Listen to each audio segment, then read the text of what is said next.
We are recording. Thank you, Catherine. Good morning, everyone. Thank you for the patience this morning as we struggled with some technical difficulties. We believe we're all set up now. And so thank you for joining us for the May 2022 California Broadband Council meeting. I'm Russ Nichols. I'll be the chair today. This is our first meeting in the hybrid format. So we have folks both in the room and joining us online. And so we will be working through this. As we go through, we have an immense amount of content today because we've made great progress. And in a moment, we'll have Jules perform the roll call and jump into the content of the meeting. But first, let me ask you all to join me in a moment of silence in honor of those folks that lost their lives in that unspeakable tragedy in Texas yesterday.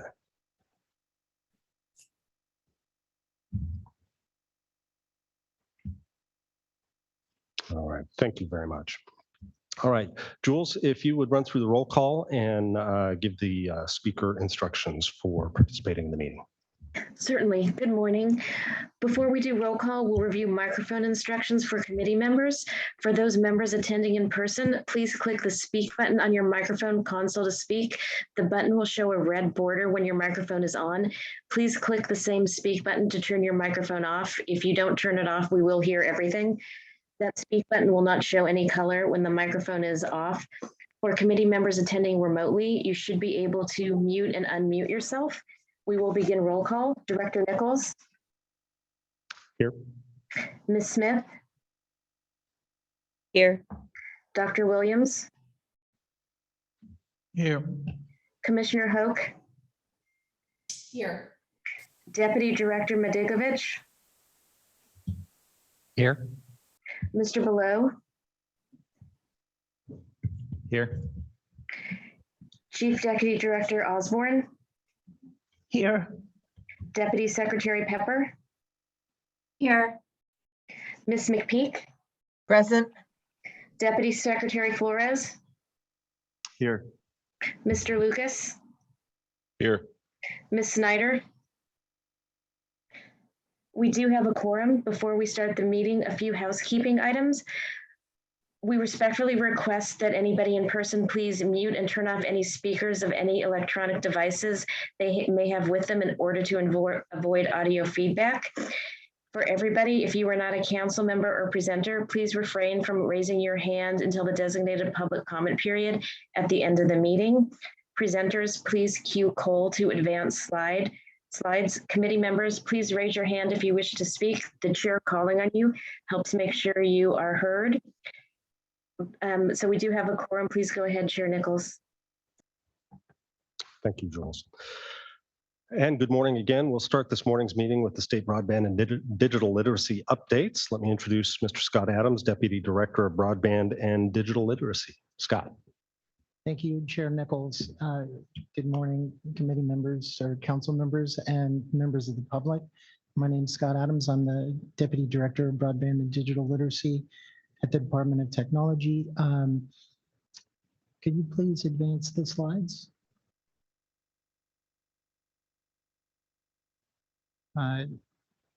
Let's go to the broadband and digital literacy update, please.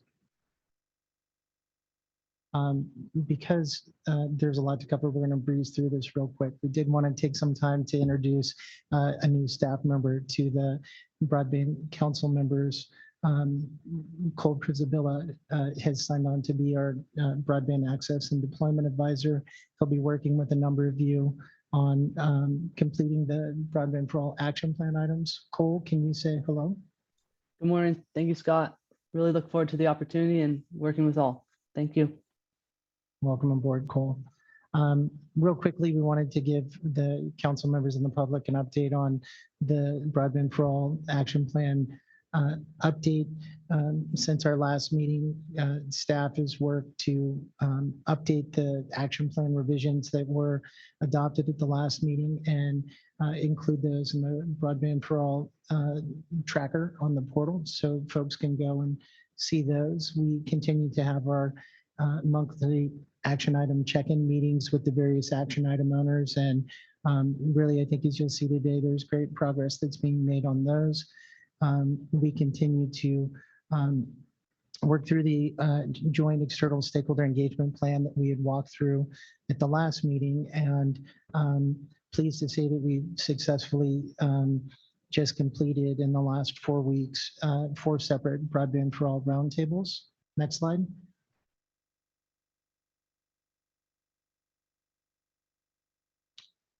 We wanted to just dig a little deeper on the roundtables to share with the public.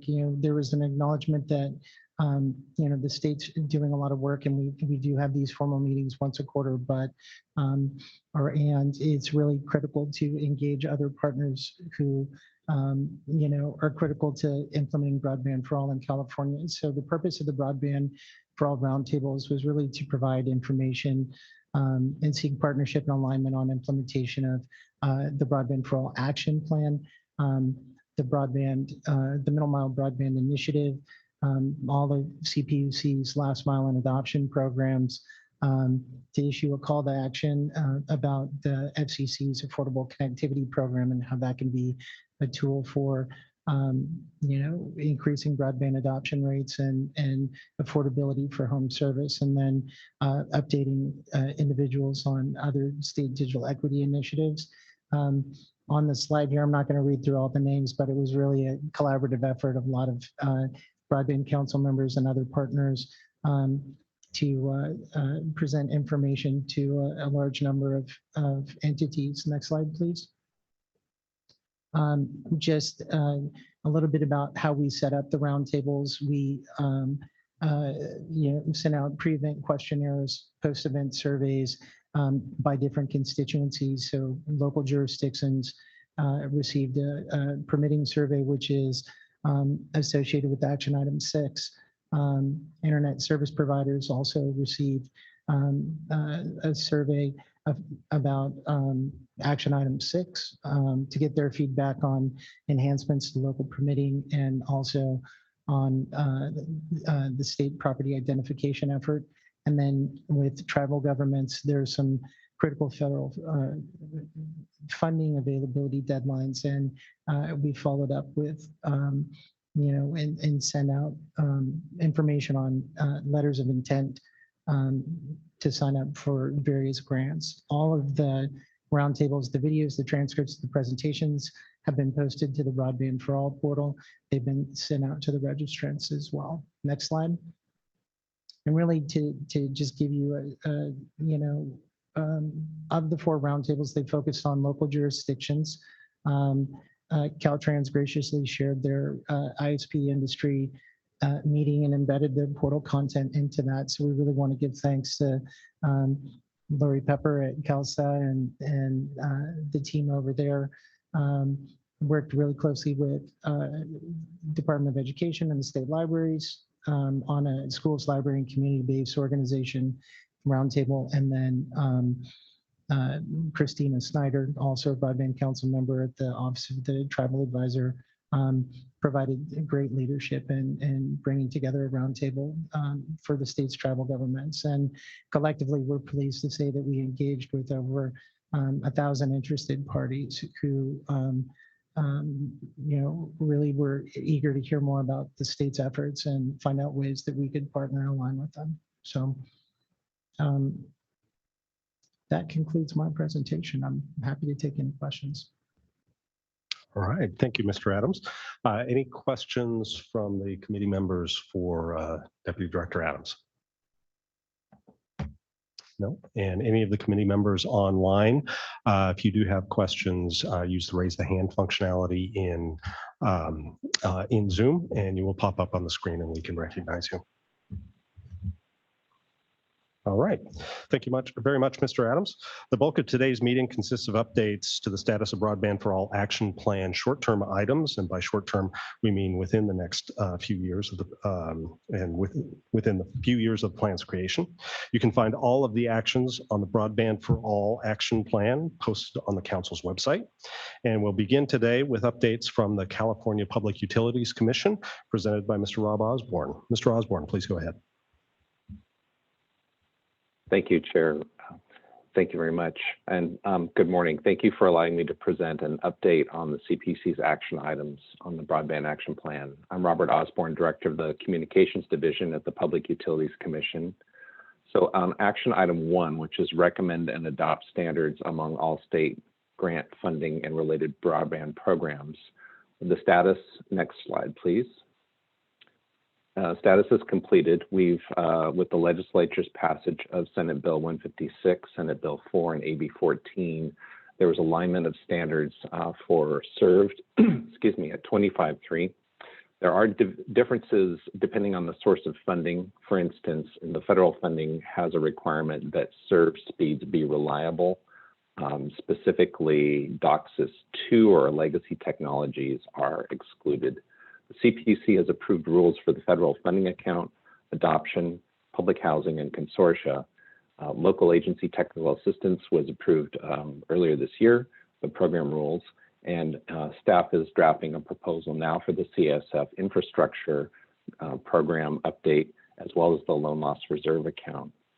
We're doing outreach through a variety of association meetings and anticipating increasing outreach in June as program details are finalized. And these include the Broadband for All roundtables hosted by Department of Technology, as Deputy Director Adams mentioned, the Caltrans broadband meeting, individual meetings with counties, and a meeting with county CIOs happening concurrently right now.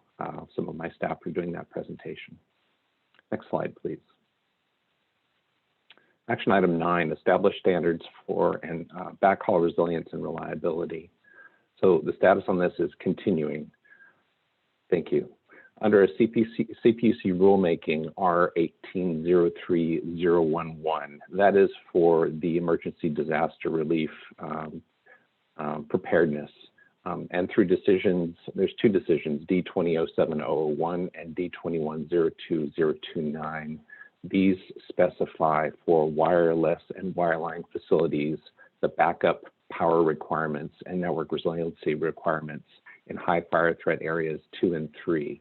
So providers are required to provide a number of items, including reports on facilities with backup power, indicating which have 72-hour backup power and which do not, as well as plans to upgrade those that do not have 72-hour backup power.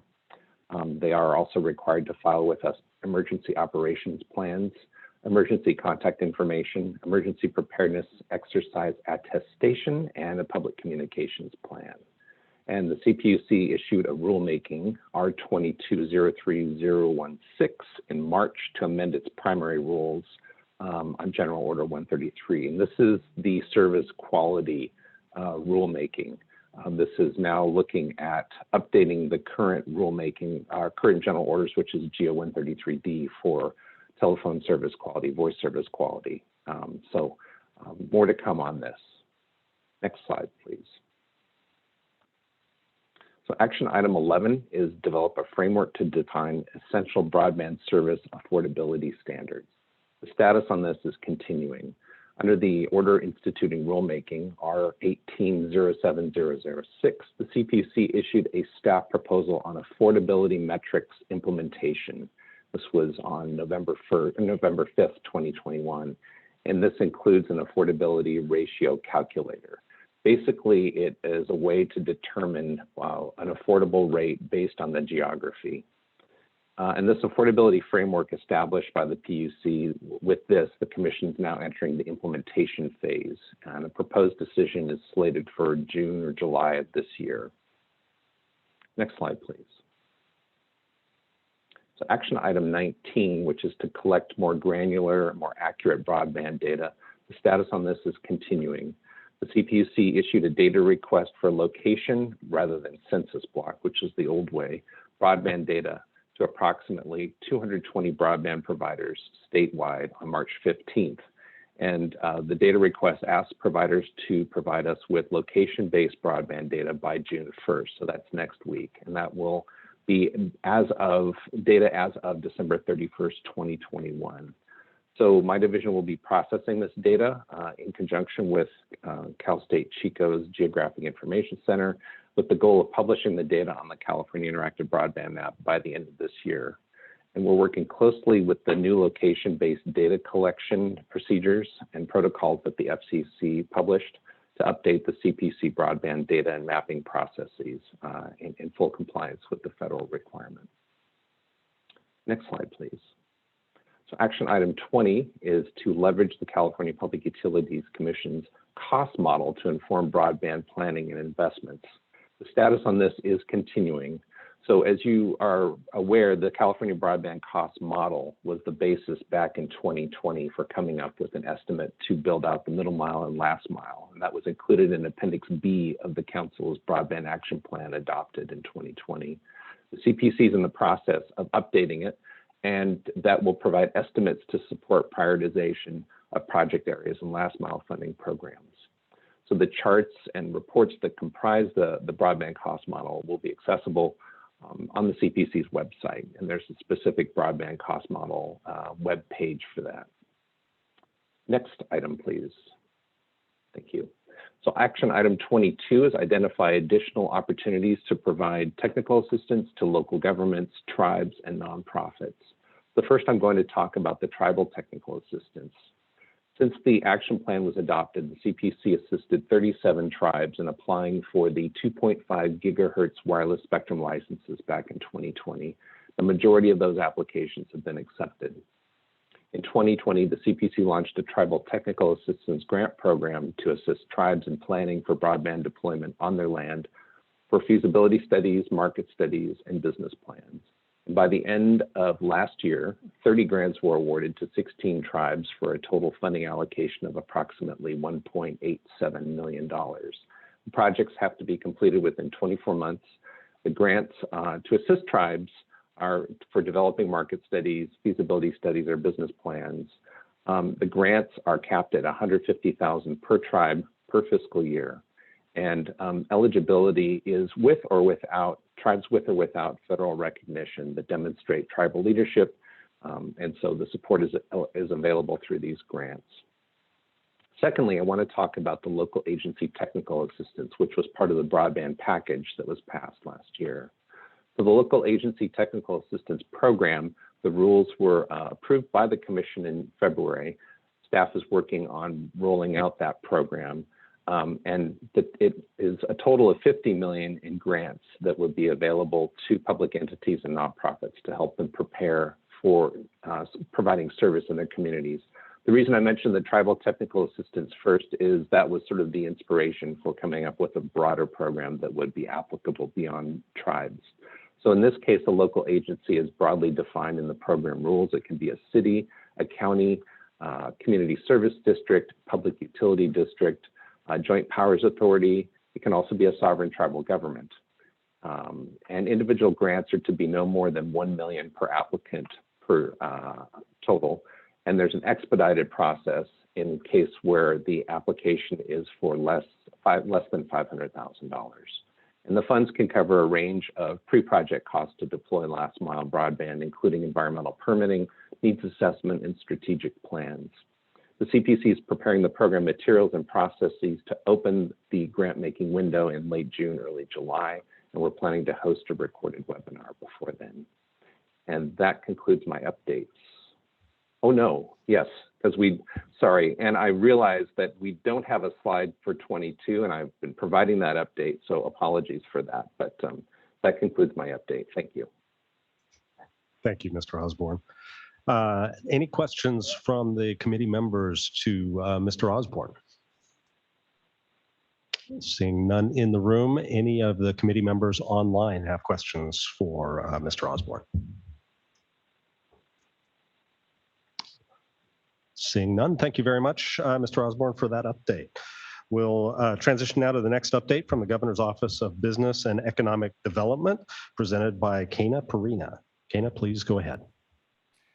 Thank you very much, and pleased to be here. I'll be giving an update on behalf of the Governor's Office of Business and Economic Development related to Action Item 2, which is to identify alternative funding opportunities with government and philanthropic partners to maximize funding for new infrastructure.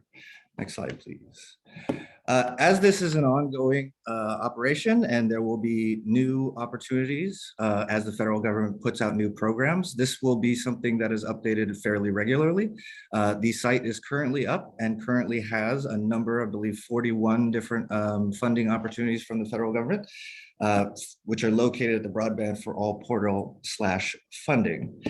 We are currently and continue to be in development on philanthropic funding tools, as we know that these come up and go down very quickly, and we're trying to figure out a new mechanism by which to transfer this information to the public as quickly and as readily as possible.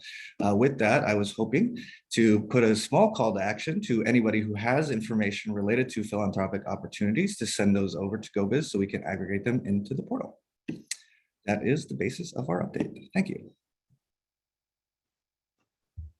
Thank you, Mr. Perina. Any questions from the council for Mr. Perina? Nope. Mr. Chair, I just wanted to go back and say thank you to CPUC and Robert Osborne there for the efforts on resiliency and backup power. Truly going to make a difference as we go through fire season again here in California, and their efforts are noted, and we appreciate what they're doing. Thank you. Thank you. Any other questions or comments from members of the council? All right, thank you very much, Mr. Perina. We'll transition now to hear from the California Department of Transportation, Ms. Elizabeth Dewar. Elizabeth, please go ahead. Thank you, Director Nichols. On behalf of the California State Transportation Agency and Caltrans, I'm happy to share an update on Action Plan Items 4 and 5. Action Plan Item 4 is to implement a Dig Smart policy to install conduit as part of any appropriate and feasible state-funded transportation project in strategic corridors as an incentive for service build-outs to unconnected and underconnected communities. Dig Smart policies present an opportunity to lower the capital cost of infrastructure deployment and minimize disruptions caused by ongoing construction, both incentivizing and expediting new investment. Caltrans has guidance and information for incorporating wired broadband facilities on the state highway right-of-way, encouraging wired broadband providers and organizations working on broadband deployment to collaborate with Caltrans to install broadband conduit as part of projects that can accommodate broadband. Caltrans is working on finalizing the broadband Dig Smart policy to allow co-location of underground conduits that serve telecommunications and broadband data while ensuring it fits with the Middle Mile Broadband Initiative efforts. The policy would apply to any state-administered or locally sponsored broadband project or joint build through encroachment permits within the state highway right-of-way. Caltrans has been informally implementing and promoting this co-location policy, and the target completion date of the policy is the end of this calendar year. Next slide, please. Action Plan Item 5 is to improve state encroachment permitting processes and rights-of-way management as needs or opportunities are identified to accelerate broadband deployment projects that will serve unconnected and underconnected communities. Next slide, please. Caltrans has completed an amendment to the permitting process, establishing additional procedures for the review of encroachment permits for broadband projects. As part of the implementation effort following this amendment, guidance and training has been developed and provided to Caltrans staff involved in the permitting process. In addition, given the increasing number of broadband installations in the state highway right-of-way, both permit installations and broadband middle mile network, Caltrans worked with FHWA to develop new encroachment policies and clarifications for wired broadband installations in the right-of-way. In March of this year, Caltrans issued these new and clarified broadband accommodations policies, providing more flexibility for installations while balancing the need to ensure the safety and operability of highways. These policies are for access controlled right-of-way, meaning they apply to interstates, freeways, and expressways. For conventional highways, the existing policies apply. The policy memo and associated attachments may be found at and are available to download from the Caltrans encroachment permit website. The status of this item is completed. Thank you. Thank you, Ms. Dewar. Any questions or comments from the council members for Transportation Agency? Any from our members online? All right, thank you very much, Elizabeth, for that update. Next, we will move to Department of Technology updates. Let me hand the baton to Mr. Scott Adams, Deputy Director. Thank you, Chair Nichols. I'm here to provide an update on action item number 6, which directs the Department of Technology to explore various actions to enhance permitting processes at all levels of government through meaningful partnerships, to convene semi-annual meetings with broadband providers and local governments, to enhance permitting processes that support the construction of broadband infrastructure and the needs of local governments. Next slide, please. So an update, this is an ongoing action item, but the steps that have been taken, this slide depicts the federal, state, and local efforts that we've undertaken. At the federal level, the Department of Technology, Deputy Director Monroe, Caltrans, and GoBiz have met with the Federal Permit Improvement Steering Council, which is a federal entity that comprises a number of the federal permitting entities, to engage them in a conversation about their FAST 41 program, which typically applies to infrastructure projects over $200 million. And we've been using the Middle Mile Broadband Initiative as a test case for that, but have engaged in substantive conversations about with them, and will continue to ongoing develop a partnership with the federal government on broadband permitting. At the state level, we have done a significant amount of work with our partners at Caltrans and our counterparts at the state resource agencies that are play a critical role in broadband permitting. And again, the Middle Mile Broadband Initiative, given its size and scale, has provided a good test case. And so with the four main agencies, we are in extensive conversations about how to support their process to ensure an efficient delivery of the project on time, which includes looking at developing statewide programmatic permitting regimes for the middle mile. And then lastly, on the local engagement, I noted we did have the local jurisdiction broadband roundtable and the roundtable with ISPs through Caltrans's broadband industry partner meeting, and engaged both entities, really highlighted a call to action that we would like to further get their input on how we can help remove barriers to the permitting process. And we have surveys out right now that hoping that information gathered through those will lead to the development of a local jurisdiction permitting checklist, and then subsequently a local jurisdiction permitting playbook. Next slide, please. Real briefly, an update on action item 21, which orders the Department of Technology to establish a broadband for all portal to enable easy access to broadband information and tools, and serve as a central repository of information for stakeholders on all of the state's broadband efforts. Next slide, please. We're pleased to announce that this is completed. Folks can now visit the Broadband for All portal at the URL that you see on the slide here. Updates that we've made to that are updates to the action plan tracker to track the progress that you've heard various broadband council members are making on these action items. We've included an events page to support the Broadband for All roundtables, where we will be posting video recordings, the master slide presentations and transcripts of the roundtables and in future meetings. And then you'll hear a little later on in the meeting here, we have worked with our partners at CETF on building in an affordable connectivity program page. So that concludes my presentation. Thank you, Mr. Adams. Any questions from the council members for Mr. Adams? And from our members online today? All right, not seeing any. Thank you very much, Mr. Adams. We'll transition now to an update from the Office of Emergency Services from Mr. Budge Courier. Please go ahead, Mr. Courier.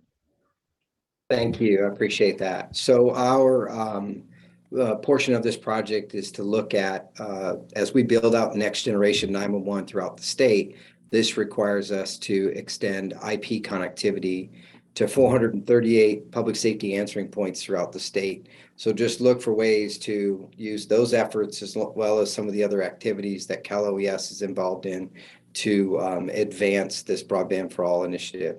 So if you move to the next slide, we'll give you an update of where we are with our next gen 911 build out in the state. We are live in Tuolumne County. It's shown in white there in the center of this graphic. We're running into some technology limitations with some of our existing equipment out there, which is preventing us from going live in other areas, but we do anticipate in June that we will be activating other locations. I want to give really for this group a greater context of what we mean by IP connectivity to all of these public safety answering points throughout the state. So you can see on this slide the number of PSAPs, that's a public safety answering point. In the north, there's 169. In the central part shown in orange, there's 112. In the southern part of our state, there's 91. And then in Los Angeles alone, there's 78. So there's a total about 450 when you include all the alternate and backup locations and military installations that we support. If you go to the next slide, this gives you an idea of the connectivity that we want to build out at each of these public safety answering points. So in the top part of the diagram shown in blue, you'll see a little bubble labeled PSAP MPLS. That's the public safety answering point IP connectivity cloud that we build from our statewide data centers shown on the left-hand portion of the diagram. You see two lines running down into the PSAP. Our goal is to identify 2 fixed fiber providers into that public safety answering point for our statewide provider shown in blue, and down below that in orange, 2 separate fixed fiber providers into every public safety answering point for our region, so that we have multi-path redundancy, really reliability into the PSAP. All of this is brought together at the public safety answering point into an SD-WAN, a software-defined wide area network. In addition to that, we're bringing in LTE, which is your mobile broadband connectivity, using multiple providers. We're using AT&T FirstNet, Verizon, and T-Mobile into that solution for both the shown in blue, for the statewide provider, and also for the region provider down below in orange. And then we're also building out in certain parts of the state where we know connectivity is limited, the statewide microwave network as yet another way to monitor this network.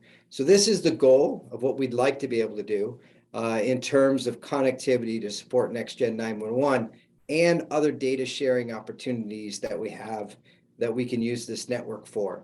If you go to the next slide, we've got this active into about 250 PSAPs. Our GIS team put together an interactive dashboard. We're 95% completed on the build out, and there's a hyperlink there that you can go to in order to get some details on where we are with deployment statewide. What we've seen is that we would like to have 2 or more diverse fiber connections, but this just isn't possible. Now, where it is possible, and we've got this network up and being monitored at 250 different locations throughout the state, and we've seen 0 seconds of outage when we have those multiple diverse connections. And we've been monitoring those network into those 250 locations since November. So we know that there's huge gains from a public safety perspective once we have this reliability in place. But the reality is that fiber is not available everywhere. We're working very closely with the Department of Technology, on identifying those locations where we have not been able to find even one fiber connection into the public safety answering point, and also those locations that only have a single provider into the public safety answering point. And we're working together to feed that data in so that we can identify opportunities where we know there's an immediate need to provide better service, and also through this Next Gen 911 project, to be able to look at some of the alternatives that we can use to bring connectivity into there.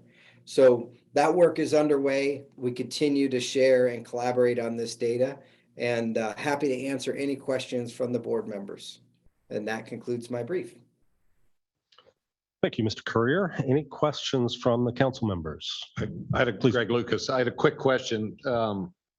It's cool that it's 95% completed. So is that remaining 5% primarily the PSAPs that don't have fiber available?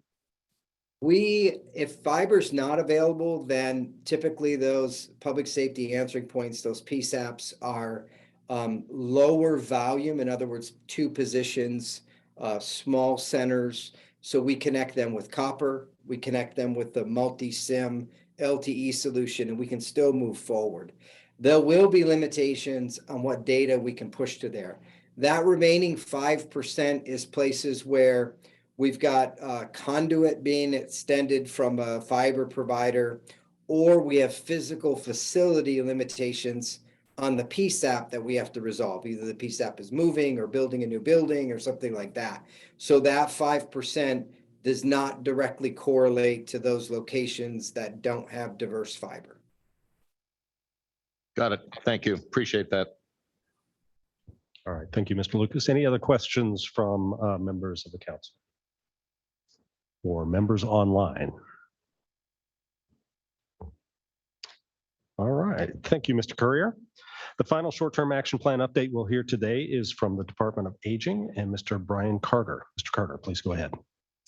Oh, thank you. Good morning, everyone. I'd like to thank the Broadband Council for this opportunity to share some of the noteworthy efforts to bridge the digital divide taking place here at the California Department of Aging in response to the governor's executive order N7320 and in support of Governor Newsom's master plan for aging. Next slide, please. So our first effort to bridge the digital divide and address social isolation for older Californians and persons with disabilities was our Google Home Smart Speakers project. In January of 2021, CDA partnered with Google and received a donation of 8,500 Google Home Smart Speakers that were distributed to participants in the Older Americans Act programs and the Multi-Purpose Senior Services Program across the state. Our next effort to bridge the digital divide is our Connections, Health, Aging, and Technology, acronym CHAT program. And through this effort, CDA has partnered with the area agencies on aging to distribute at least 4,000 iPads with data plans, customized onboarding, technical support, and digital literacy training to older Californians. The purpose of this project is to mitigate loneliness and isolation for older adults, providing them with greater access to resources and information. And for this project, CDA also partnered with the University of Southern California's Graduate School of Gerontology, thank you, to develop tools that will evaluate the effectiveness of digital devices in reducing social isolation for device recipients. If you know someone who would like to apply for participation in the CHAT program, please encourage them to contact their local area agency on aging. CDA is also in the process of launching a $50 million Access to Technology acronym ATT, county grant program for older adults and persons with disabilities. With this initiative, we are partnering with the California Welfare Directors Association and a work group of County Human Service Department directors with the County Human Service Department directors and with the ATT program. Counties will be able to leverage their existing programs and program recipients to provide digital devices, broadband service plans, digital literacy training, digital infrastructure to facilitate access, and outreach to bring awareness to the program. This program is intended to reduce isolation, increase connections, and enhance self-confidence for program participants.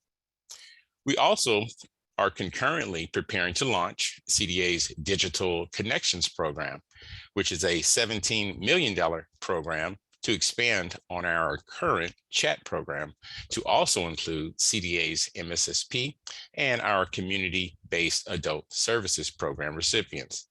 This program will include purchase of digital devices, digital education and literacy, and additional technologies such as smart speakers and fall prevention monitors. Goals of this program are to allow participants to remain in digital contact with healthcare providers, family, friends, caregivers, and other service providers and/or case managers, as well as access to telehealth.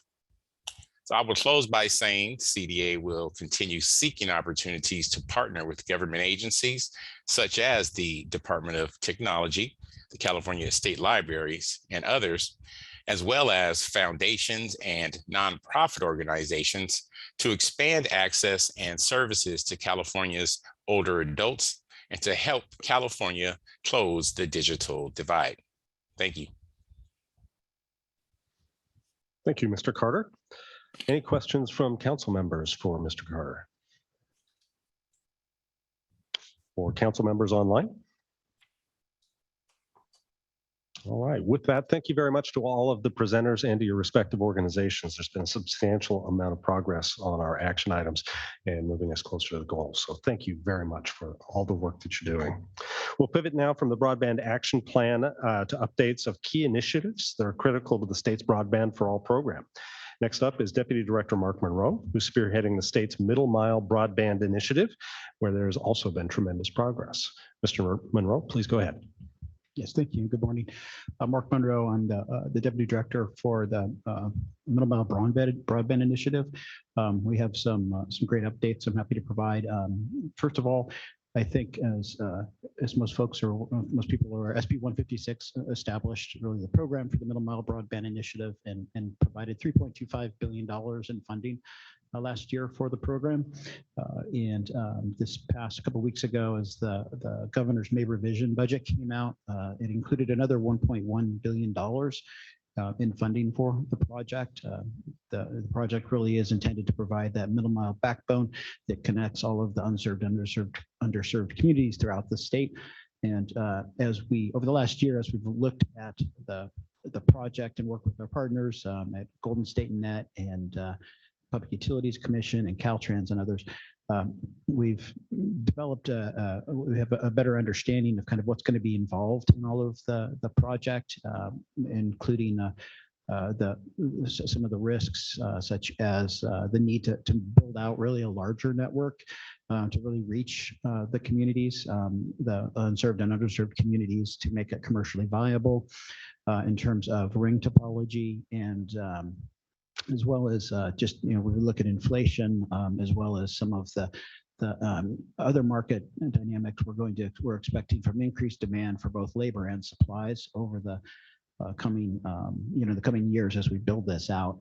As a reminder, these are all $2.25 billion is all federal funds. These are ARPA funds that need to be under contract by December of 2024 and need to be expended by December of 2026. So very tight time frame in terms of building out this network. And so again, the governor's May revision budget includes an additional $1.1 billion general fund to help make sure that we're able to address the state's needs there. Last week, we completed a procurement effort that is $225 million altogether. Signed a couple of contracts, about half for fiber and half for conduit, vaults, and other construction materials. This is really important for getting ahead of some of the demands, the market demands as other states begin to ramp up and their production and ramp up their the construction of infrastructure for broadband. And so this really places the state well in this project well in terms of making sure that we're able to get the materials in the time frame that that's consistent with the federal ARPA timeframes. And then if we can move to the next slide, another effort, important effort that we've had going on, really, when this proposal was put together a year ago, we had a general process we had gone through in terms of how much, where the communities were that were unserved and underserved and how to connect them through the state. Caltrans is a really important partner in this and trying to use the state's existing right of way to, as the place to build out as much of the network as possible. The Public Utilities Commission completed a map and its assessment this past year in August and September. Went through its public proceeding, and we now have a 9,470 mile map that really links up those unserved and underserved communities throughout the state. Next slide. Similarly, our third-party administrator, really important partners who have some great understanding of the industry and how you create a commercially viable network. They had put together and presented last month an 8,650 mile network. It really focuses on the ring topology that makes these the system resilient and makes it useful for some of the emergency contact functions that were identified previously. And then next slide. And so this last Friday at the MMAC, we presented a map that's really a combination of the approach for both of them.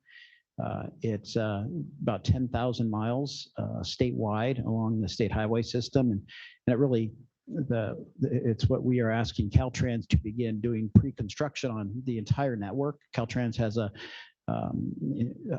process for doing pre-construction that involves the permitting efforts that were discussed earlier, as well as design and engineering, and that normally can take in the range of 2 years. So going back to that federal time frame, it's very tight. We need to get Caltrans started on pre-construction on all of the segments, but that they potentially will build. And so this was presented at the Friday's MMAC meeting and will be posted on our MMBI website. Next slide. Going forward with this, now that we have Caltrans really in the process of starting its pre-construction work and the clock associated with that, that will help us provide, or Caltrans really develop updated cost estimates for this network to really help CDT decide how much we can afford to build within the existing funding. There's always been an assumption that we would be able to lease the difference between the overall size of the network and the amount that we were able to afford to build. And so we see in terms of other steps going forward here, we're working with Golden State Net to identify where existing infrastructure is that can be leased, and as well as working on a market assessment to decide where, to the extent we have flexibility in where we build versus where we lease, where the market is strongest for both of those. And so as we move forward here, we'll be updating our information and have to make some more critical decisions in the 6 to 12 months to come here in terms of deciding how much we can afford to build and then moving on from there. That's the end of my presentation. Thank you, Mr. Monroe. Any questions for Mr. Monroe from the council members? Mr. Meganovich. Yeah, thank you, Mr. Chair. Hey, thank you, Mark. Appreciate all your efforts and work, and obviously that this middle mile initiative is mutually supportive to our action plan number 8 here at Cal OES. And so we appreciate what you're doing there and how it's going to impact us on NG 911. But curious, what's the biggest challenge you're facing right now on this particular piece that you're looking at right now? Because there's a lot of factors out there that seem to be taking place right now simultaneously with everything from supply chains to access to just there's a multitude of factors that you're chasing there. So I appreciate your input there and your thoughts.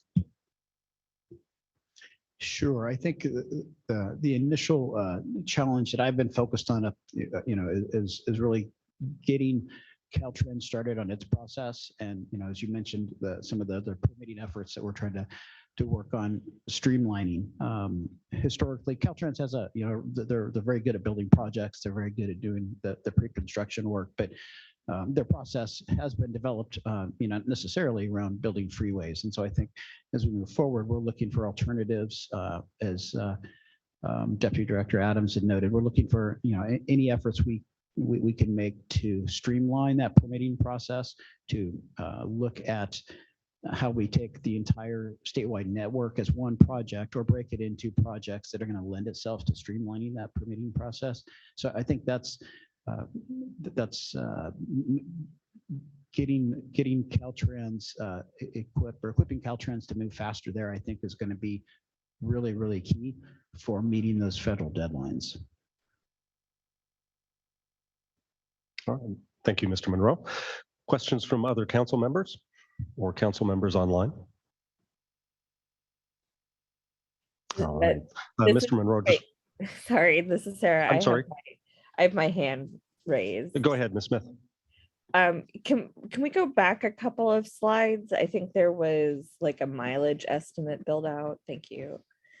So how did CDT get to the 10,000 miles? Because I see CPUC has their proposal, Golden State Net has theirs, and CDT has, a little over the PUC one. Can you guys help us understand, what was the process for that? Absolutely. Absolutely. So really in terms of what the Public Utilities Commission, I think, they had done their analysis, taken a lot of public input and really looked at the map in terms of, what you're going to hear us talk about spurs, right? And you look up and down the Central Valley and really throughout the state, you're going to see lines that go out. They're not necessarily part of a ring, but they are actually going out to communities where they're currently unserved and underserved. So that's clearly a priority for SB 156, for the administration, for the legislatures to reach those communities.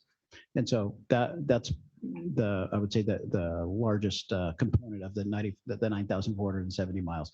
Golden State Net, they bring a different lens, and they used a bit of a different methodology. When we talk about the emergency resiliency of a network, you really need to have some ring topology. You need to have more than one access point to any community, or to as many of them as possible. And so GSN took a different approach. They added some miles to create that ring topology, changed some routes, to help with that.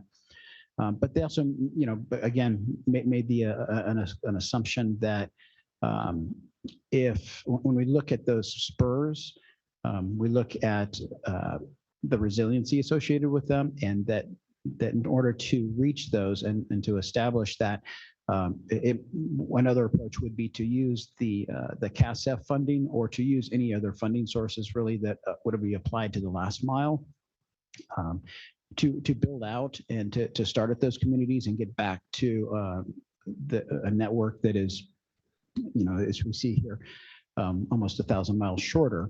And so that's, again, a different methodology. So when we get to the 10,000 miles that CDT is moving forward with, it really combines the two. And so we looked at some of the ring topology that Golden State Net included, and expanded some of the rings in terms of making them a little larger. That was able to to mitigate costs. We were able to reduce some of the mileage that way. But in the end, we really wanted to add back those spurs and some of the, any of the other routes that really support those spurs to get out to those communities. And that's really the single biggest component of why the CDT's map is so much, is measurably larger than the other maps. It's just that approach of combining the ring topology, the additional miles associated with from GSN, and linking back to those unserved and underserved communities to reach out to them as much as possible. Okay, thank you. All right, thank you, Ms. Smith. Any other questions or comments from council members? All right, thank you, Mr. Monroe. An immense amount of work there. Actually, just one last point of clarification or question. While this map was published last Friday, is it safe to assume that as we move forward, there might be additional modifications to that map? Yes, yes, there will be. And so as we, I would say kind of two layers at least of modifications. Certainly as we, the exercise with the 10,000 miles is really to identify everywhere where Caltrans might need to build. And so we want to have that to be able to start that 2-year clock. As we move forward, we're going to continue to work and look internally at some routes and see if there's some that are perhaps duplicative. If we have freeways that are close enough to each other, or we can pick one or the other, that might be one step that we'll take. I would say in the next 6 months, as we move forward. But I think the other big pivot that we will have to announce that I kind of alluded to was the idea that currently we do not have enough funding to build all 10,000 miles. So we're going to need to do IRUs, IRU leases for the remainder of it. And so as we get updated cost estimates from Caltrans, we will be able to understand, how many miles we can afford to build. And then at the same time, we are working with Golden State Net to identify where existing infrastructure is that is enough to meet the network's needs and is available as open access infrastructure to be leased. And then that I would say in the next, that's the other really big pivot that we're expecting, is that at some point we'll have to take that 10,000 miles and decide how much of it we can afford to build and how much we need to lease and where those leases are. Thank you, Mr. Monroe. With that, not seeing any other questions for Mr. Monroe, we will transition to hear on last mile programs being administered by the California Public Utilities Commission as presented by Commissioner Hawk. Commissioner Hawk, please proceed. Thank you. And I appreciate this opportunity to provide an update on our last mile efforts. I'm going to be talking about 2 proceedings today. One of them is our California Advanced Services Fund rulemaking, which I'm the lead commissioner for, as well as our Broadband for All rulemaking, which is led by Commission President Alice Reynolds. As most of you were aware, and I think has been mentioned by others, the broadband legislation passed last year really demonstrates the state's commitment to closing the digital divide, and the governor's plan for getting broadband for all. And the PUC has responded regarding portions of our responsibilities to this historic legislation. So today I'm going to talk about our last mile initiatives and supporting programs, which include our technical assistance program, which I think Director Osborne mentioned, involves $50 million to be awarded to local governments and tribal governments for broadband infrastructure investment. Our loan loss reserve program, which dedicates $750 million to enable local governments and nonprofits to secure financing for broadband infrastructure. Our federal funding account, which is $2 billion. The purpose of that account is for funding for last mile broadband infrastructure projects. I'm also going to discuss our California Advanced Services Fund, which is up to $150 million per year. And the purpose of that program is to assist with broadband infrastructure deployment and adoption in public housing, assist tribes and unserved areas. Next slide, please. So our local agency technical assistance program, again, is $50 million for technical assistance grants to local governments and tribes. The legislation specifically provided the funding to local agency, which is broadly defined to include a city, a county, including a county service area, community service district, a public utility district, a municipal utility district, a joint powers authority, a local educational agency as defined in the Education Code at section 47640, and a sovereign tribal government, as well as an electric cooperative. And this funding can be used for public entities or consultant costs to create joint powers authority, for other costs to prepare to deploy broadband infrastructure, including environmental permitting, engineering, and design activities. Individual grants are to be no more than $1 million per applicant, and there's an expedited process for requests of $500,000 or less. And again, these funds can cover a broad range of projects. Timing for applications, we are hoping to start accepting applications very soon in the June-July timeframe of this year. And again, grants to qualifying local agencies and tribal governments in amounts that are $500,000 or less have an expedited process. So we will be offering additional information on this program, and I would just encourage you to continue to look for that information. And again, if you're looking to apply for this assistance, to start getting ready to do that. And we do have information on our website as well. And you can reach out to our staff in my office if you need more information. So next slide. Next, I'm going to talk about our loan loss reserve fund, which again is $750 million of loan loss reserve fund to support development of public broadband networks. This is a form of credit enhancement or a type of insurance that helps lenders control for the risk that loans will not be repaid. The new funding is going to provide collateral to local governments and nonprofits for bond financing. And again, this is going to help local governments to enable better borrowing rates, terms for bonds issued to deploy broadband infrastructure. We're hoping to issue a straw proposal.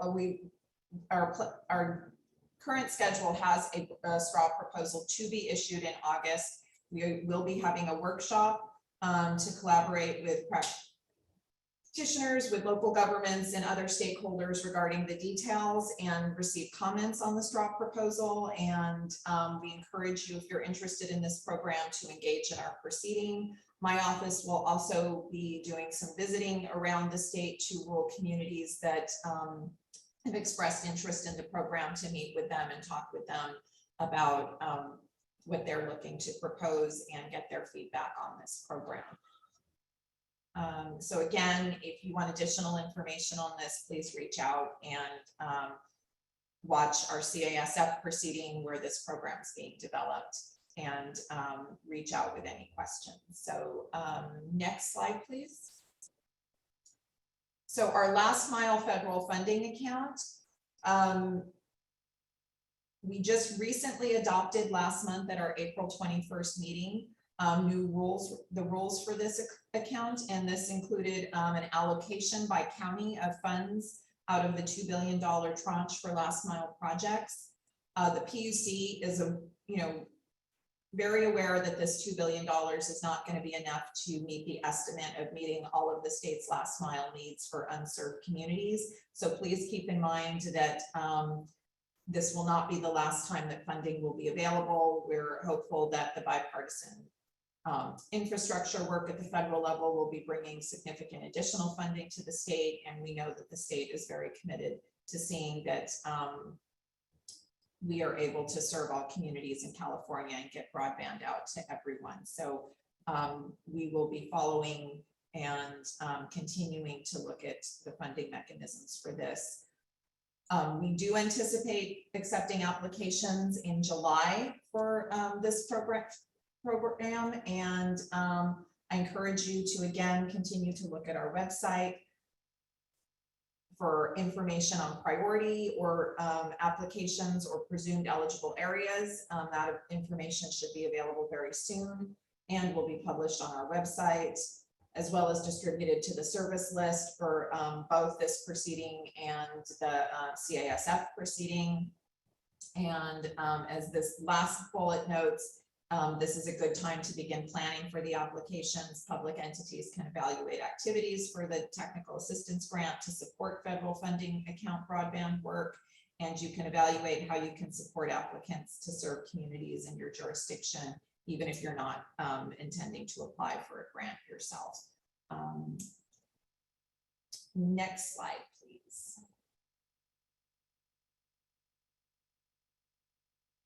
Okay, so this slide I'm going to be talking about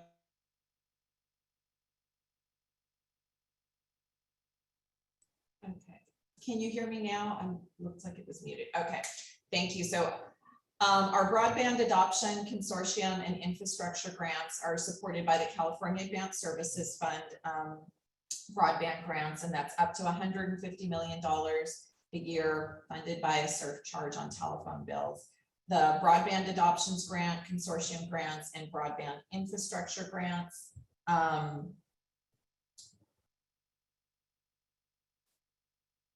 listed there.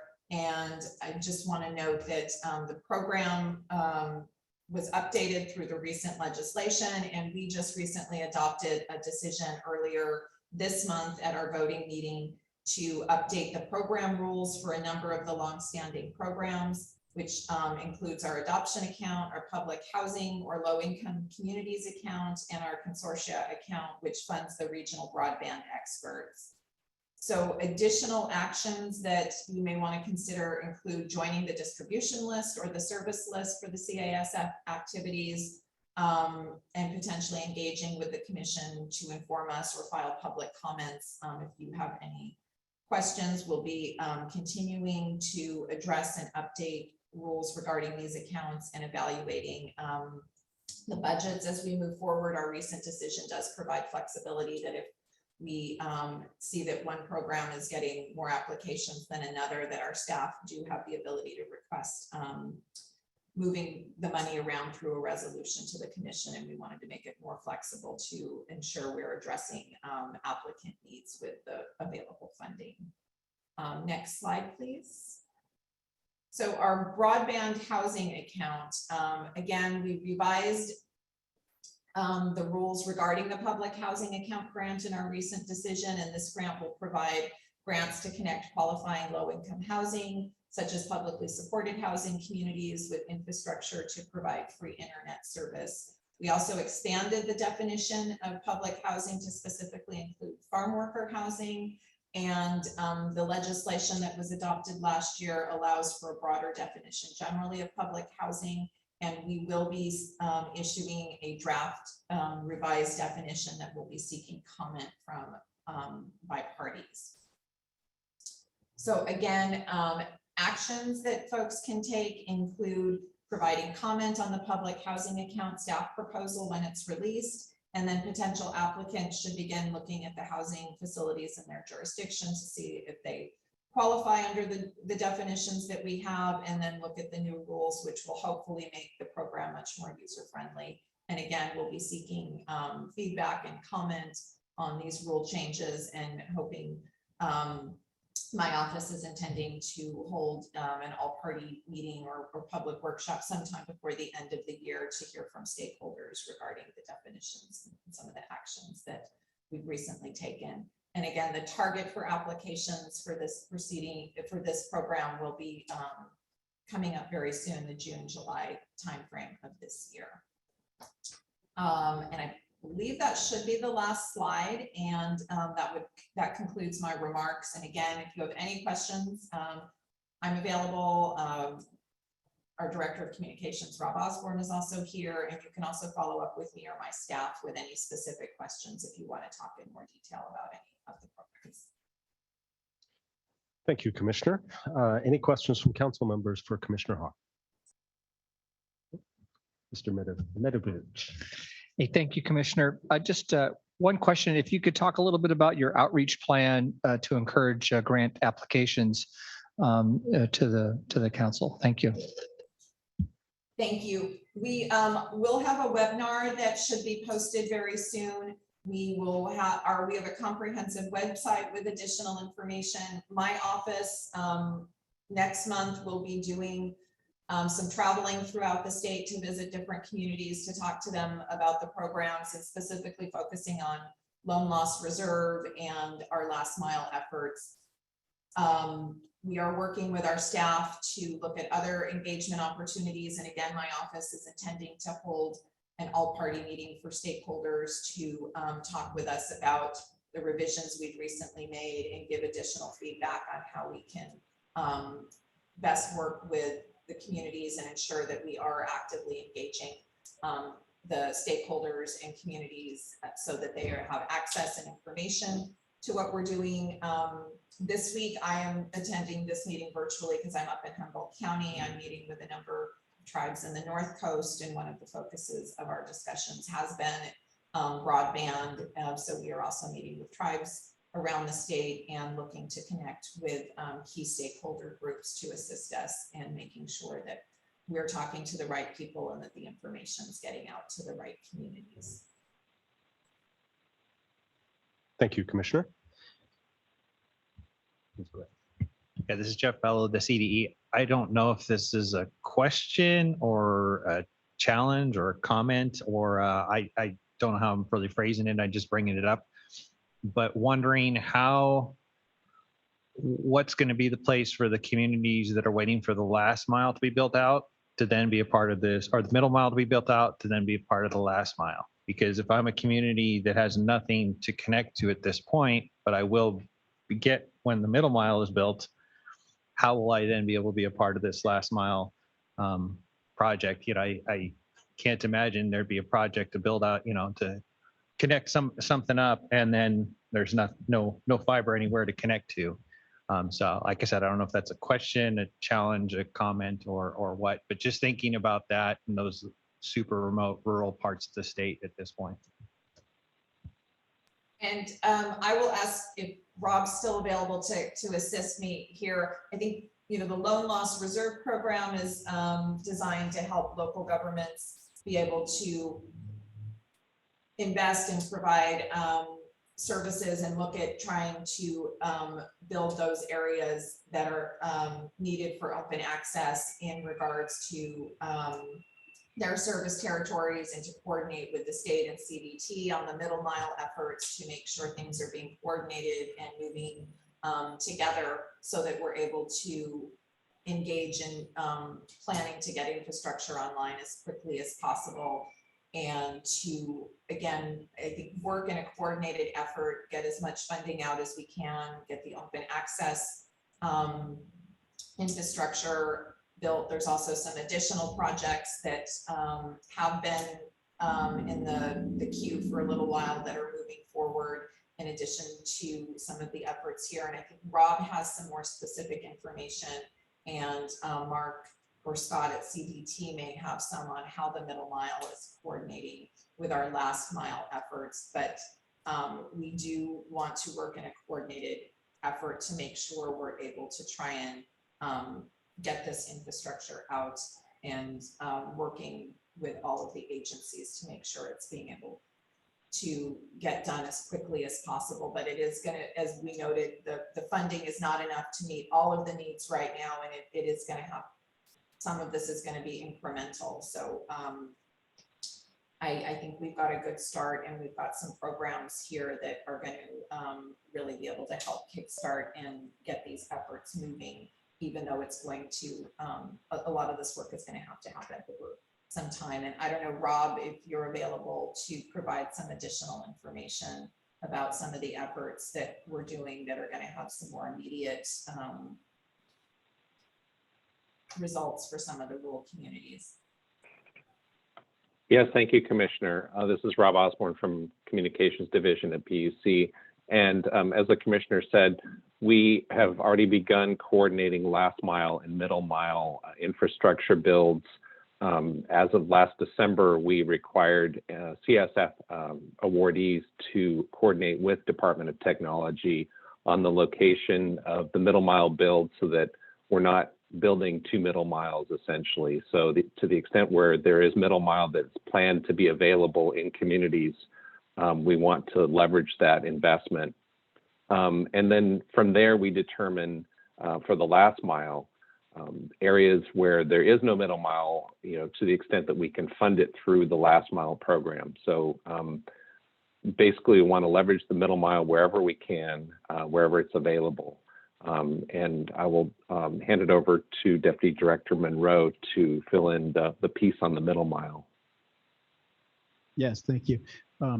One of the points that I think has been made repeatedly, over the last year is this idea that if you're an unserved or an underserved community, what merit would there, or how would you compete for funding to build out a last mile when there is not a middle mile that is at least affordable or accessible, or there's no infrastructure whatsoever. And so, when we look at, as noted, most of the funding, I think, for the last mile projects is that same ARPA funding, same time frame. So really, that's why it's so important, I think, to get the 10,000 mile map out there and to really be working towards that, because we don't have time to do it sequentially. We have to be pursuing the entire state, the entire vision all at the same time. Certainly, when it comes to the middle mile, we need to build out that the state infrastructure within that time frame. And we obviously want to be able to fund and connect and to provide that backbone for any last mile providers, any of those unserved or underserved communities. And so as funding becomes available, as providers become available, as it kind of changes the market in terms of being able to have access to this middle mile, then certainly going forward, even outside of that federal ARPA timeframe, there's really merit to having that entire network out there for providers to attach to.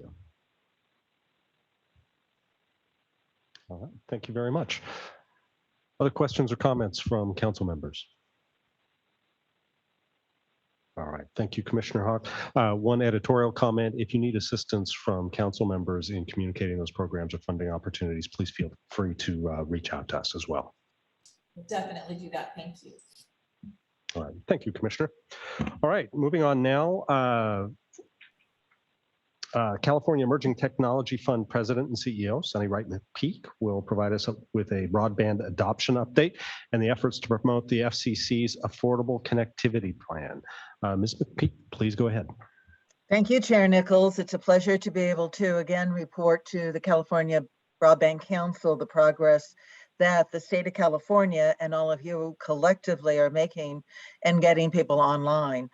The California Broadband Council took historic action at the last meeting on March 2nd to set goals for enrolling low-income households in California in the Affordable Connectivity Program, ACP, in order to ensure that our California residents get their fair share of federal dollars.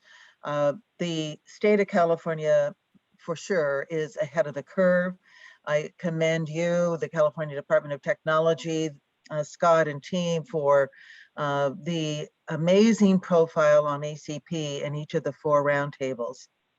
There is now an incredible amount of activity, mobilization throughout California because of the leadership of the California Broadband Council.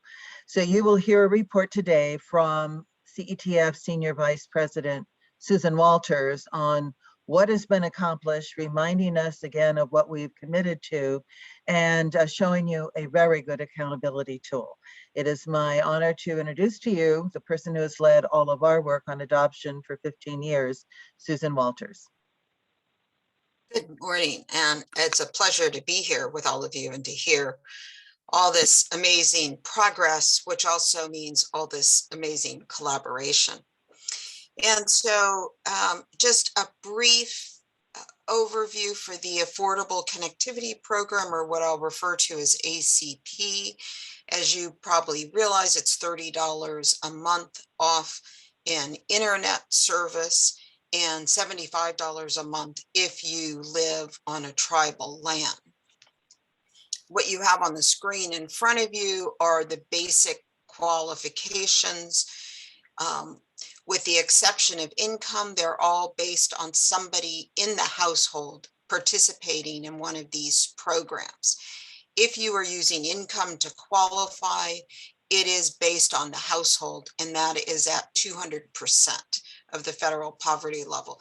That is an increase from the EBB program, the predecessor to ACP, which was at $135 of the federal poverty level, right? And we transitioned from EBB at the end of December to the Affordable Connectivity Program, or ACP. And so these are the basic qualifications for ACP.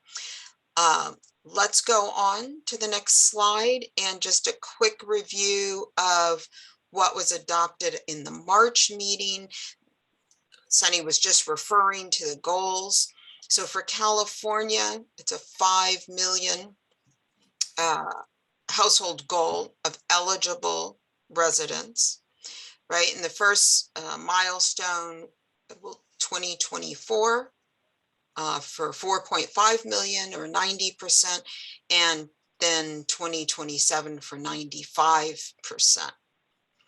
So there are two, major goals in the broadband plan that relate to this. And I want to just cover some of the activity to help that Sunny was describing, Scott was describing earlier, that really help inform the different agencies, the different stakeholders really across California about the goal and about how to get involved in promoting it.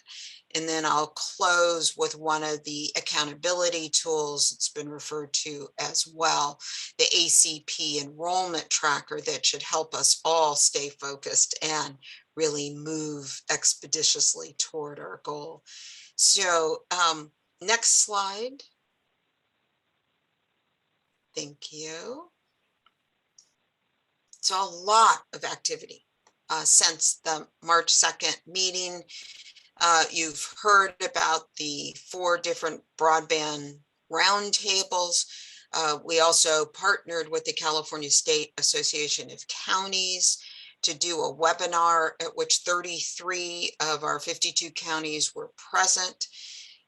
There have been a lot of meetings on the regional level as well. We list a few here. I'm not going to go through, every one individually. I do want to make a couple highlights from the meetings that we've had really just in the last month. There are 15 different robust conversations we're engaged in. 5 have confirmed, 3 of those are new since March. Los Angeles, as you may recall, started at the end of November. So there's really some good momentum and progress we're moving ahead with, and really expect many of those counties to join with other qualifying agencies in their regions and move forward on advertising and promotion plan for ACP. And a lot of that is because of, the California Department of Technology and its effort to get people really organized and in dialogue, and Caltrans doing the same, as well as the regional groups. So really some terrific work going on. One other collaboration I'll highlight was brought to our attention by Scott Adams at CDT, and that's GovOps.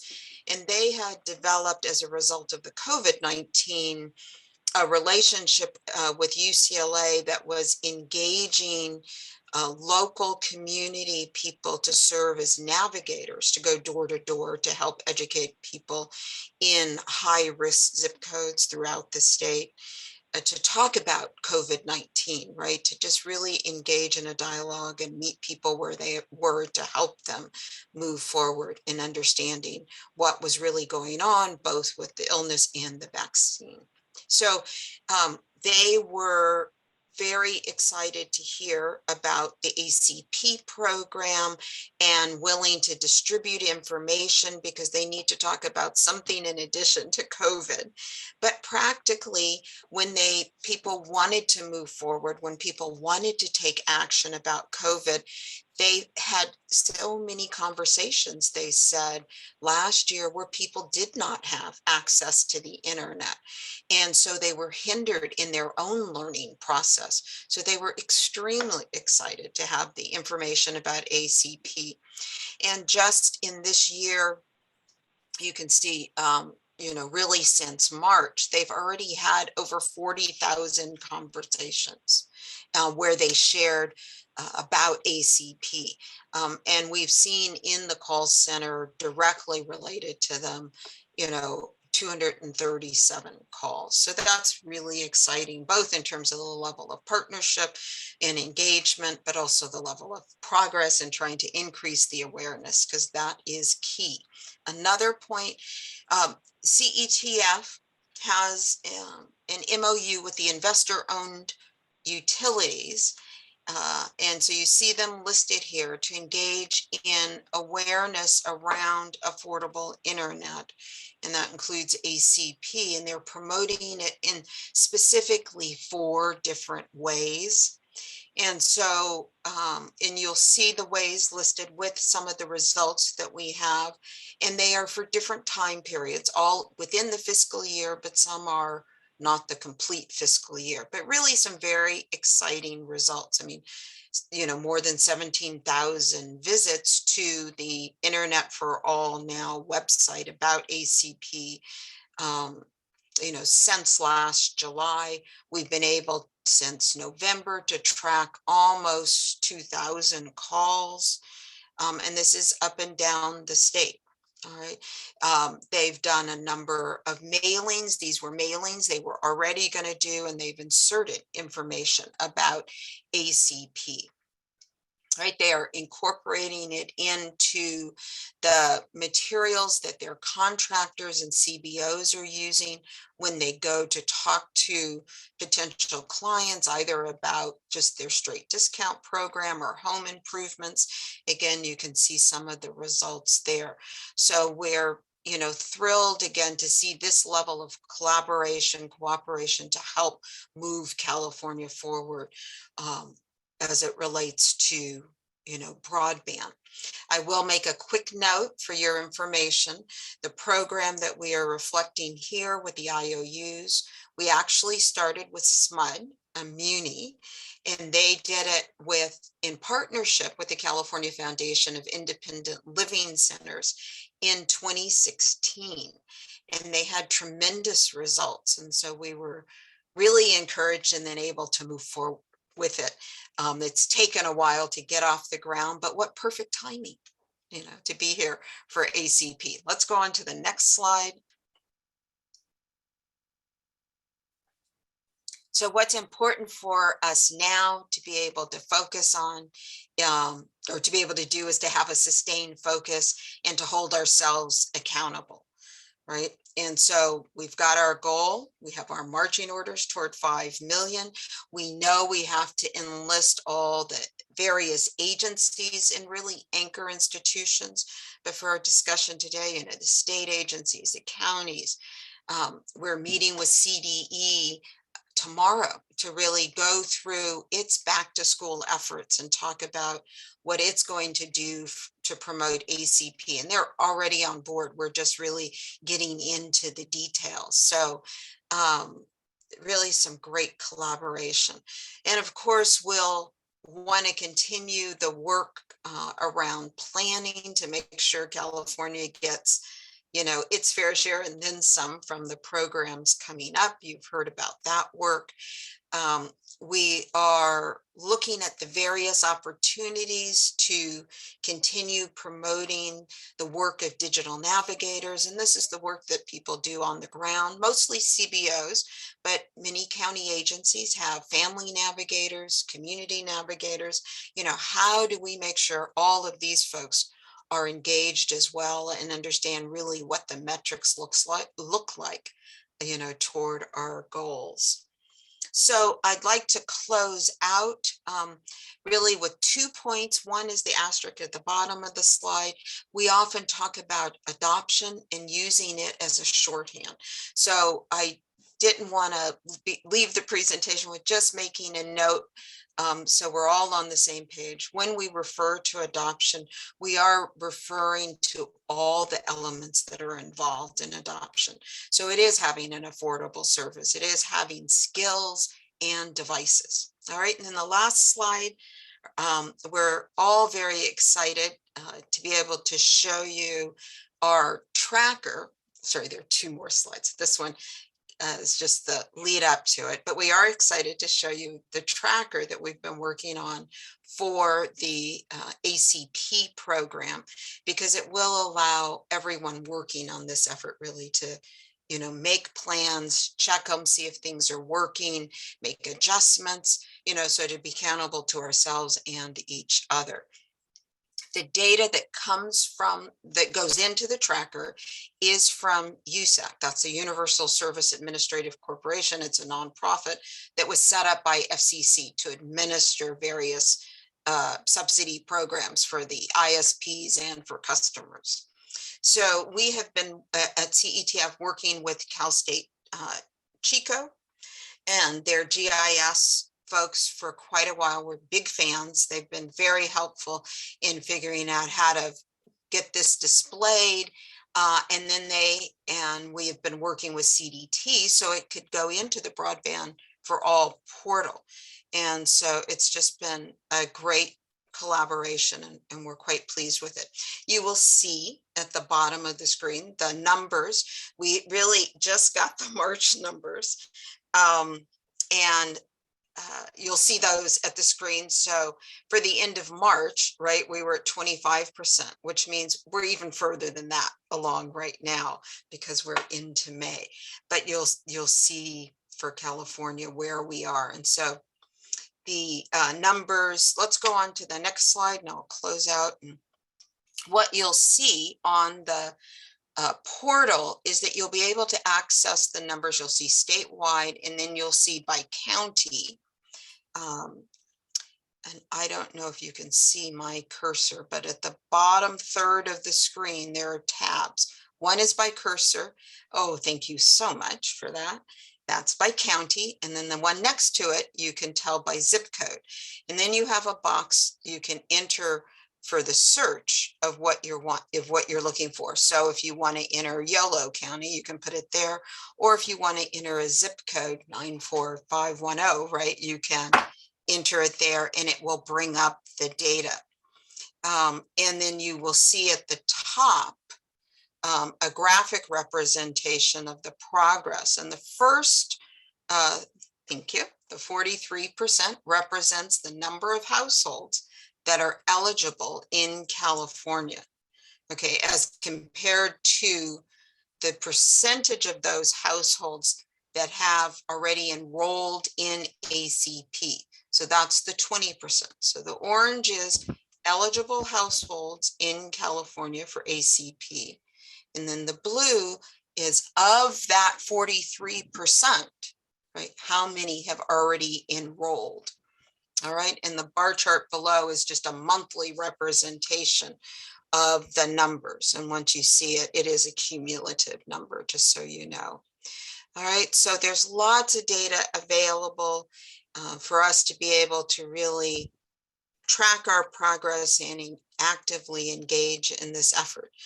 And available for questions. Look forward to providing updates in the future. Thank you very much, Ms. Walters, for that informative update. Do any council members have questions for either Ms. McPeak or Ms. Walters? And members online? Just real briefly, I just wanted to commend Sunny and team for the clarity. A lot of, well, let me just stick to this. The presentation really, because it focused on what we said we wanted to do and then followed with the actions and the updates, first of all, it helps me to just track and then, honestly brief my boss. But also it's very helpful to see that kind of organization, that kind of clarity. So just wanted to, again, thank you both for that presentation. Very helpful. Thank you, Dr. Williams. Thank you, Dr. Williams. Other questions or comments from committee members? All right, thank you very much. And our last presentation before we move on to public comments is an update on the federal broadband funding programs being administered by the National Telecoms and Information Administration. I'll hand the baton to Mr. Scott Adams. Thank you, Chair Nichols. In the interest of time, I am gonna try to breeze through these next two slides pretty quickly to allocate as much time for public comment. Next slide, please. As we've heard, the state has a number of programmatic efforts to close the digital divide and foster digital equity throughout the state. And as you see, we have the talent, we have the sort of the force multiplier of partners and stakeholders that are really willing to do this. Something that's exciting that we've all been tracking is that there's a significant amount of federal funding that can support, augment, and expand on the collective body's efforts thus far and go even further to achieving our aims of broadband for all for California. Wanted to highlight that the National Telecommunications Information Administration released 3 notice of funding opportunities last Friday, the largest of which is actually, can we go to the next slide? Yeah, I think this will be better. Of the 3 programs that came out, there's the Broadband Equity Access and Deployment, or BEAD program. This is the largest, most sort of comprehensive of the funding pools. It's about $42 billion nationwide. Each state gets a minimum allocation of 100 million. There's a upfront planning allocation that can be requested, and the state's total allocation of the 42 billion is going to be determined after the release of the federal data map by the FCC, which is going to come later in the year. The immediate next steps is that California will need to submit a letter of intent on to participate in the program by July 18th. The Digital Equity Planning Grant Program is another exciting program. It's about $60 million for, and it's an allocation-based program for states to develop their own digital equity plans, which would be components of the BEAD program, development of a 5-year plan. California's allocation, its tentative allocation right now is $4 million. Again, there's a July 12th deadline for that. And then on the third program is the Enabling Middle Mile Broadband Infrastructure Program. And I know we've talked a lot about that today and how important middle mile infrastructure is. This program is a competitive funding program, so there are no state allocations. There's about $980 million in that funding pool. The NTIA expects that they'll announce awards between $5 and $100 million, and the applications for that are due by September 30th. And just would like to share with the council members and the public that the Department of Technology and the Broadband Office is collaborating with PUC and others within the administration to continue to analyze these funding programs in the context of what the state's already doing, and to determine which agencies would be most appropriate to lead and what collaboration would look like on those. And so that's my update. Thank you, Mr. Adams. Any questions or comments from council members for Mr. Adams? Actually, Mr. Chairman, I just Yes. want to make sure that we've given copies of all the presentations that were made today. Yes, go ahead. Yeah. So all of the recording, the master slide presentation, and the transcripts will be posted on the Broadband Council website, and we'll also make sure you get a copy as well. Thank you, Scott. You're welcome. Thank you for that confirmation. All right, other questions or comments? All right, if not, we will move into the public comment portion of our meeting. Jules, if you will give a reminder of the public comments process and parameters. Certainly. So if people on Zoom, please raise your Zoom hand. If you're calling into Zoom with the phone, please press *9. Are there any people in person to public comment? If No. so, Chair Nichols, are there any people in person? I'm sorry, no, there are not, Jules. Okay. So while people raise their hands, we respectfully request one person per entity and 2 minutes per person in order to make sure we allow time for everybody who'd like to make comment. We did receive one comment online from the California Cable and Telecommunications Association. Because it came in after the meeting started, we will go ahead and attach it to our to the meeting recap. And David Griffith, please go ahead and unmute yourself. Thank you. Can you hear me now? Yes, we can. Oh, thank you very much. Just one question about the maps. For somebody that's trying to figure out how it affects your local community, there's all those maps on the Middle Mile Advisory Committee website, and it's really hard to tell which ones are the current ones. Is there any way that that could either be made clear, or we can get a link directly to the current map for the Middle Mile? Thank you. We will go ahead and pass on that request to the Middle Mile staff.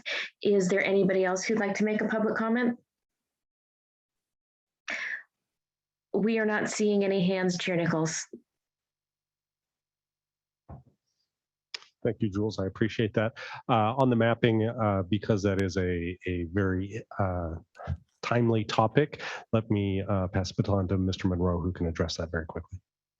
Yes, and we understand the concern and the confusion. I think there's been a lot of focus on the maps.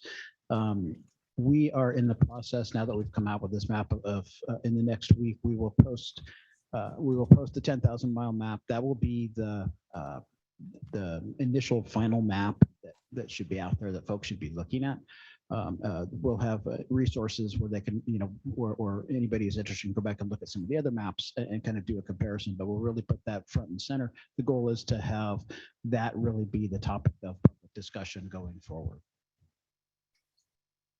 Thank you, Mr. Monroe. And I realize normally this is public comment, not question and answer session, but because that map was just published on Friday of last week and will be presented on the Middle Mile Advisory Committee page here shortly in a more consumable format, I want to make sure everyone was aware of that. So thank you very much, Mr. Monroe. All right, Jules, anyone else coming online for questions? I do not currently see anybody. All right, thank you. One last solicitation to council members. Any closing comments or questions from the committee? All right, not seeing any.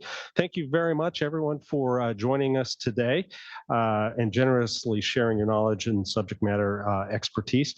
We're playing a huge role in moving this effort forward and lots of progress, and I'm very appreciative of seeing that. Our next council meetings will be on July 27th and October 12th. At this point, we anticipate both of those also being in a hybrid format, so we look forward to seeing you there. Thank you again for joining us, and we look forward to seeing everyone in July. And with that, the council is adjourned. Thank you.